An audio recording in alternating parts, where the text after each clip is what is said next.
Hello everyone, మంత్రి నారా లోకేష్ గారు ప్రస్తుతం ఏపీలో ప్రతి ఒక్కరూ నారా లోకేష్ గారు ప్రేరే జపిస్తున్నారంటే ఏమంటారు? ఎందుకంటే రీసెంట్గా వైజాగ్లో గూగుల్ కంపెనీ రావటం, సో ఆయన టాలెంట్ గురించి ప్రతి ఒక్కరు కూడా మాట్లాడుకుంటున్నారు. ఇదే అంశం మీద ఒకసారి విశ్లేషణ తీసుకుందాం. ప్రస్తుతం మనతో జర్నలిస్ట్ శేషరావు గారు ఉన్నారు. ఇంటర్వ్యూలోకి వెళ్ళిపోదాం. Hello sir. హలో. ఎస్, ఏం చెప్తారు సార్? ఈ క్రెడిట్ అంతా నారా లోకేష్ గారిదే అంటే ఏమంటారు? సో యువ నాయకత్వం అనేది చాలా క్లియర్గా కనిపిస్తుంది. యువకులు ఎప్పుడైతే ఆయన సక్సెస్ అయ్యారో ఆ రోజునే ఒక రాజకీయ నాయకుడిగా ఎమర్జ్ అయిపోయారు. సొంత పార్టీ నుంచి ఆయన యాక్సెప్టెన్సీ 100% ఏర్పరచుకున్నారు. ఓకే. సీన్ కట్ చేస్తే 2024 ఎన్నికల్లో కూటమి ప్రభుత్వం అధికారంలోకి వచ్చింది. ఆ తర్వాత ఏం చేయాలి? అభివృద్ధి చేయాలి. ఆంధ్రప్రదేశ్ రాష్ట్ర ప్రజల యొక్క మన్ననలు పొందాలి.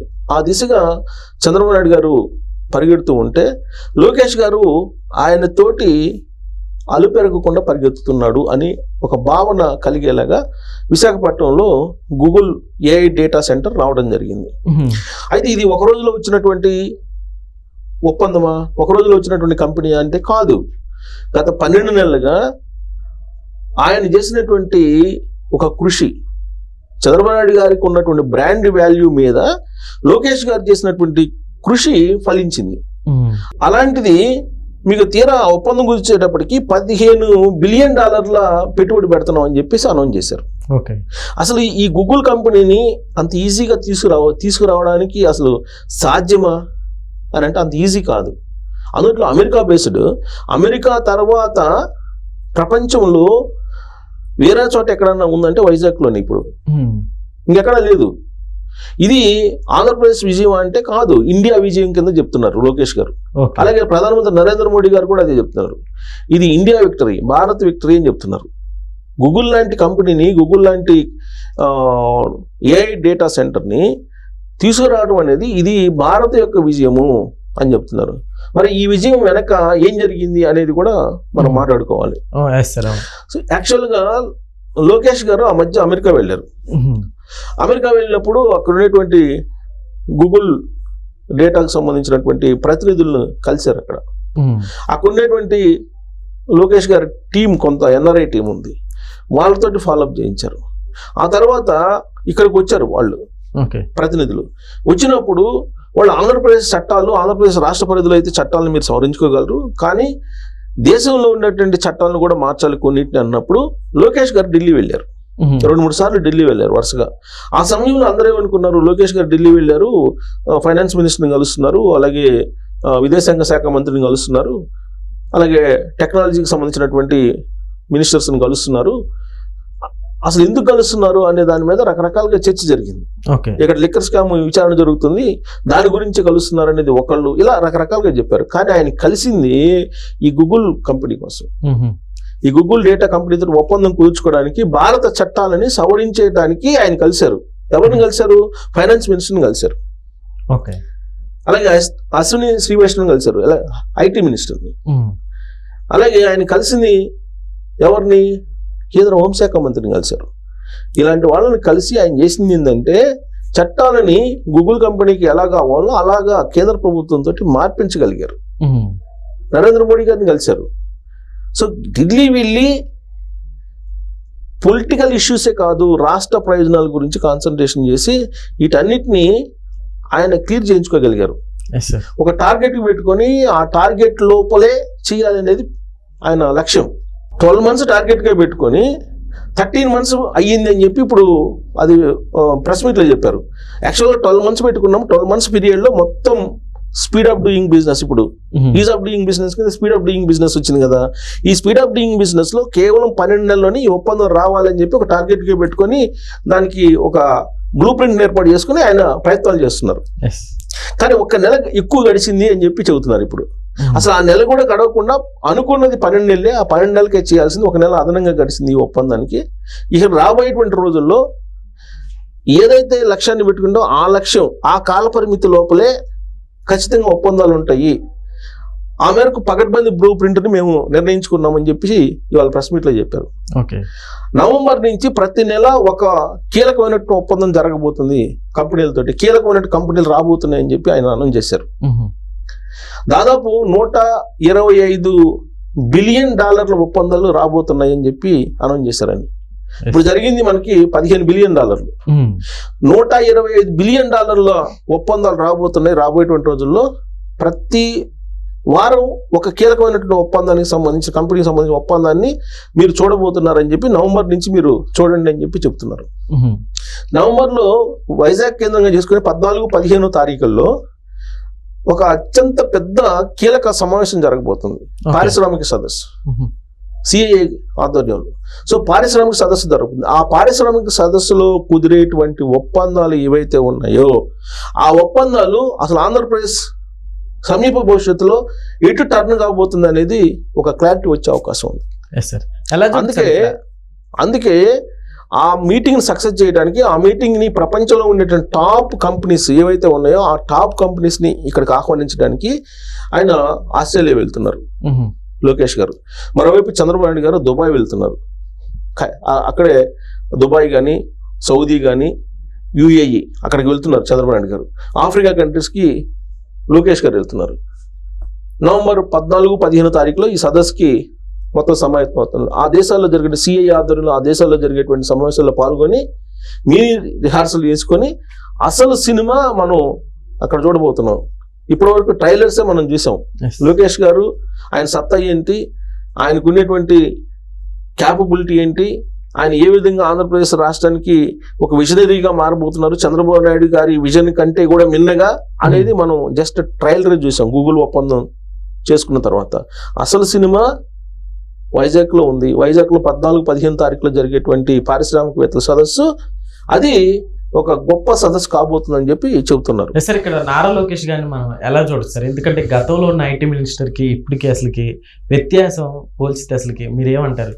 ఇప్పుడు యాక్చువల్గా అతను చెప్పారు కదా, గూగుల్ ఒప్పందం చేసుకున్న తర్వాత 11 నెలల్లో కావాల్సింది 12 నెలల్లో కావాల్సింది 13 నెలలు అయిందని. ఒక్క నెల ఎక్కువ అయినందుకు ఆయన చాలా సీరియస్గా తీసుకున్నారు. అంటే ఒక టార్గెట్ పెట్టుకుని ఒక విజన్ అనుకొని ఫలాని డేట్ లోపల అయిపోవాలి అనుకుంటే అయిపోవాలి అనేది ఆయన లక్ష్యం. జనరల్గా ఆయన స్టాన్ఫోర్డ్ యూనివర్సిటీలో చదువుకున్నాడండి. వాళ్ళ పైగా MBA. వాళ్ళ థాట్స్ అన్ని కూడా డిఫరెంట్గా ఉంటాయి. ప్లస్ వరల్డ్ బ్యాంక్లో పనిచేశారు. ఆయనకి లాంగ్వేజ్ ప్రాబ్లం కూడా లేదు. ఆయన బిజినెస్ మైండ్స్ తర్వాత ఇండస్ట్రీ మైండ్స్ ఎలా ఉంటుంది అనేది బాగా తెలుసు కాబట్టి ఒకటి ఇక్కడ ప్రస్తావించాలి. చాలామంది బిజినెస్ జైగాంట్స్ చెప్పేది ఏంటంటే పిలిచినంత మాత్రాన ఏ రాష్ట్రం పిలిస్తే ఆ రాష్ట్రానికి బిజినెస్ పీపుల్ వెళ్ళరు. అక్కడ ఉండేటువంటి నాయకత్వం ఏంటి, వాళ్ళ యొక్క కమిట్మెంట్ ఏంటి, వాళ్ళ బాడీ లాంగ్వేజ్ ఏంటి, ఇవన్నీ చూస్తారట. ఇవన్నీ చూసిన తర్వాతనే వస్తారంట ఇండస్ట్రియలిస్టులు. సో ఇవన్నిటిని పుణికిపుచ్చుకున్నటువంటి లీడరు లోకేష్ గారు అనేది ఇప్పుడు గూగుల్ ఒప్పందం తర్వాత చాలా మంది పారిశ్రామికవేత్తలు అలాగే వాణిజ్యవేత్తలు ప్రశంసిస్తున్నారు ఆయన్ని. ఇప్పటివరకు మన చంద్రబాబు నాయుడు గారిని మనం చూసాం. హైదరాబాద్లో మైక్రోసాఫ్ట్ తీసుకొచ్చి గేమ్ చేంజర్ అయింది. ఇప్పుడు హైదరాబాద్ ఏ విధంగా ఉంది, ఎప్పుడో 25 సంవత్సరాల క్రితం చంద్రబాబు నాయుడు గారు హైదరాబాద్ని ఇలా చేయాలని చెప్పి విజన్ ఆయన తయారు చేశారు. ఆ విజన్ బేస్ చేసుకొని మొత్తం డెవలప్ అయిందని చెప్పి అనుకున్నాం. రాబోయేటువంటి రోజుల్లో లోకేష్ గారు గూగుల్ డేటా ఒప్పందం కారణంగా ఆంధ్రప్రదేశ్ని కూడా రాబోయేటువంటి 20 సంవత్సరాల్లో హైదరాబాద్ని మించినటువంటి విధంగా వైజాగ్ని చూడబోతున్నాం అనేది ఐటీ దిగ్గజాలు చెప్తున్నాయి.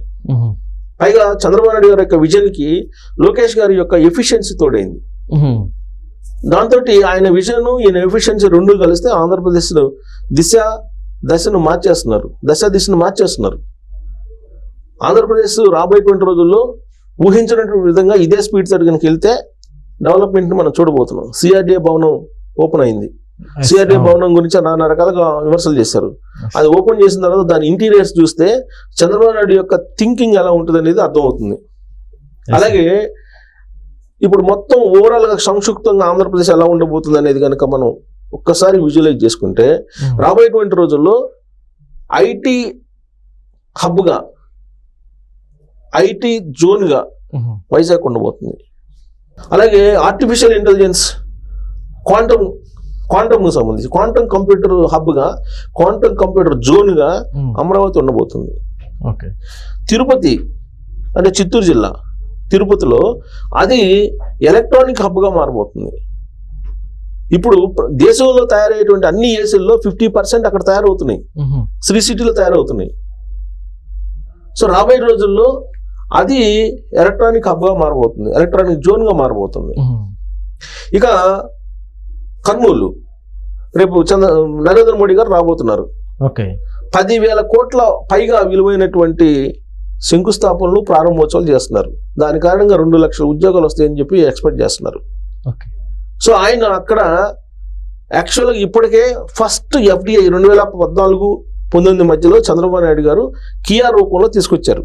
FDI అంటే ఫారిన్ డైరెక్ట్ ఇన్వెస్ట్మెంట్, దాన్ని తీసుకొచ్చారు. ఆ తర్వాత రికార్డు ఏదైనా ఉందని అంటే గూగుల్ AI డేటా సెంటర్కి సంబంధించి గూగుల్ది. FDI డైరెక్ట్ గా ఒక రాష్ట్రానికి రావడం అనేది చిన్న విషయం కాదు. ఫారిన్ డైరెక్ట్ ఇన్వెస్ట్మెంట్ రావడం అనేది ఇట్స్ నాట్ జోక్. అప్పుడు 2014-19 మధ్యలోనేమో కియా రూపంలో అక్కడ తీసుకొచ్చారు, ఇక్కడ గూగుల్ రూపంలో ఇప్పుడు తీసుకొచ్చారు FDIని. దీని కారణంగా ఆంధ్రప్రదేశ్కి, భారతదేశానికి దాదాపు ఏడాదికి 30,000-40,000 కోట్ల రూపాయల ఆదాయం ఉంటుందని ఎక్స్పెక్ట్ చేస్తున్నారు, కేవలం గూగుల్ ఒప్పందం కారణంగా. సో ఇవన్నీ లెక్కేస్తే ఆంధ్రప్రదేశ్ సమగ్ర అభివృద్ధి చేయడానికి సమగ్రమైనటువంటి డిజైన్ ఒకటి తయారు చేశారు.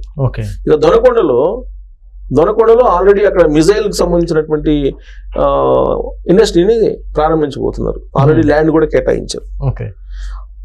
వైజాగ్లో ఇప్పటికే TCS, కాగ్నిజెంట్ ఇవన్నీ వచ్చినాయి.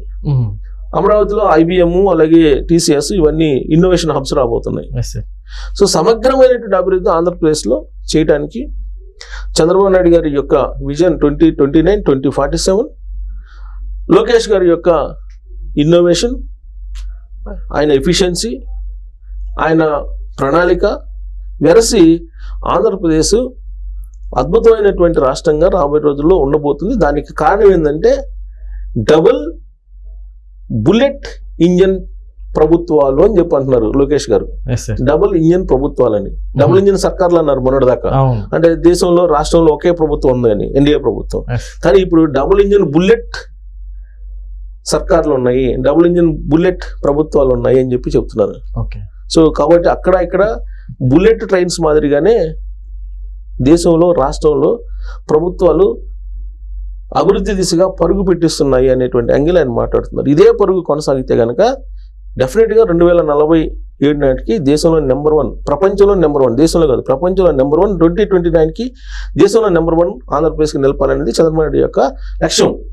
ఆ లక్ష్యం నెరవేరాలంటే ప్రజలు సహకరించాలి, ప్రజలు అర్థం చేసుకోవాలి. ఆ రోజున చంద్రబాబు నాయుడు గారు మైక్రోసాఫ్ట్ హైదరాబాద్కి తీసుకొస్తే ఇది బాగా ఉపయోగపడుతుందంటే ఆ రోజున ఆయన అందరూ తప్పు పెట్టారు, 100కి 90 మంది తప్పు పెట్టారు. కంప్యూటర్ కూడబడుతుందా, ప్రపంచ జీతగాడు ఈయన హైటెక్ ముఖ్యమంత్రి, పేదల ముఖ్యమంత్రి కాదు, ఇలాంటివన్నీ చాలా మాట్లాడారు. ఇలాంటి చాలా ఉన్నాయి. ఇప్పుడు మాట్లాడడానికి అవకాశంలా, ఎందుకంటే హైదరాబాద్ కళ్ళెదురు కనిపిస్తుంది. సో అక్కడ చంద్రబాబు నాయుడు గారి యొక్క విజన్ రాబోయేటువంటి రోజుల్లో మీ కళ్ళ ఎదుట ఆవిష్కృతం కావాలి అని అంటే, మీరు ప్రత్యక్షంగా చూడాలి అని అంటే, మీ తర్వాత తరానికి ఆంధ్రప్రదేశ్ అభివృద్ధి ఫలాలను అందించాలంటే కూటమి ప్రభుత్వాన్ని, చంద్రబాబు నాయుడు గారిని మరొకసారి ముఖ్యమంత్రి చేసుకుంటే తప్ప ఇది సాధ్యం కాదు.